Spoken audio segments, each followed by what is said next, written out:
over the hill at Haslemere Educational Museum in Haslemere, Surrey. And this is my exhibition, Over the Hill, a photographic journey.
Don't fall down that hole. What's your feeling?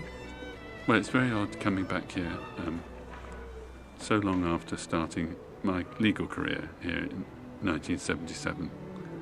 But there'll be lots of different people here from different parts of my life, and that'll be interesting. And it's rather nice, I think, to have you back in Haslemere, so to speak.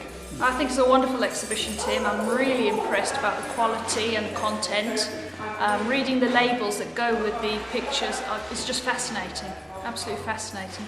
And I love the diversity in the pictures as well. I love the colour in black and white. I think you've done a marvellous project, and we at the museum are delighted to have it here and showing it. Thank you. Good evening, everybody, and welcome to Haslemere Museum. And it's not our evening, it's Tim and Jane's evening of these photographs over the hill. Normally when you do these little things, you go onto the internet and you check out a few details. It's a bit tricky when you've known him for over 30 years. In fact, I'm slightly worried that I haven't actually made any notes. Tim reminds me slightly of Clark, what was his name? Gable? Clark Kent. Without the underpants and without the telephone booth. There he was, a callow youth when I first met him. Shining, on a slippery ladder, making his way up as a lawyer. He was with Berlin-Keach, McPherson, Berlin-Keach, senior partner, MCC. We did what, I was in property, we did what you did in those days professionally. We had went out for a drink, we went to cricket, we went to the pub, we went to rugby, we went to the pub, we had a drinks drink, we went to the pub. It was the sort of things that you really did in those days. I did some conveyancing. I forgot to mention that he was also doing some conveyancing and that sort of thing.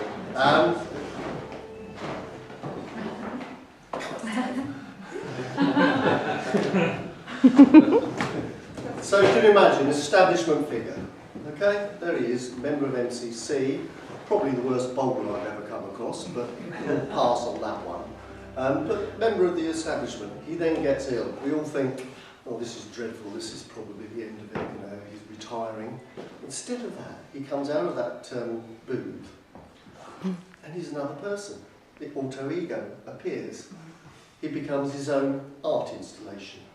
He sits up on the plinth in Trafalgar Square. He decides that he's going to take photographs every day for a year. He decides he's going to write to everybody, the Queen, Prince Charles, the Pope. Do you know what? Much to my amazement, they write back. So he moves on, and then somewhere along the line, which he's probably told me at a cricket match and I've forgotten, he got involved with the photographers.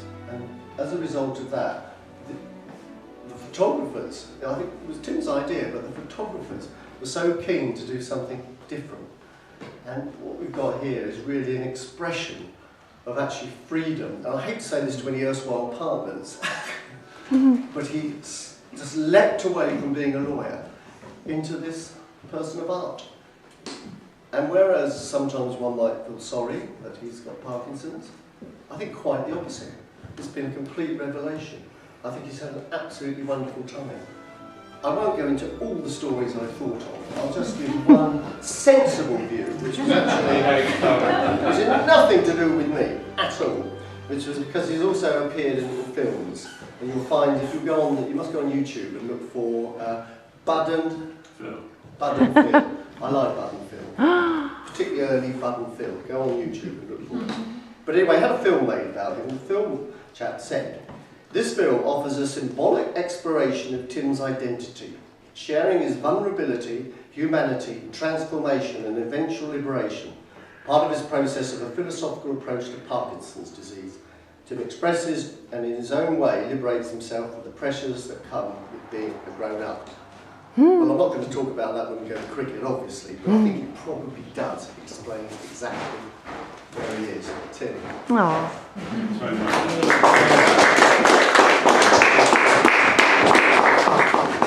I'm just going to say a few words. Thanks very much, all of you, for coming. It means a lot to me, and it's very interesting coming back to Haslemere since I was first here in 1977 when I started my legal career, all those years ago. And it's nice to see some familiar faces from those times. And I'd like to thank Alan very much for suggesting that I exhibit here in the first place. And to all the people at Haslemere Museum, Karen, Julia and John Belton particularly for putting up the show. And all the photographers, some of whom are here tonight, and Jane for all her support and her love. And that's it, that's all I'm going to say. Hooray!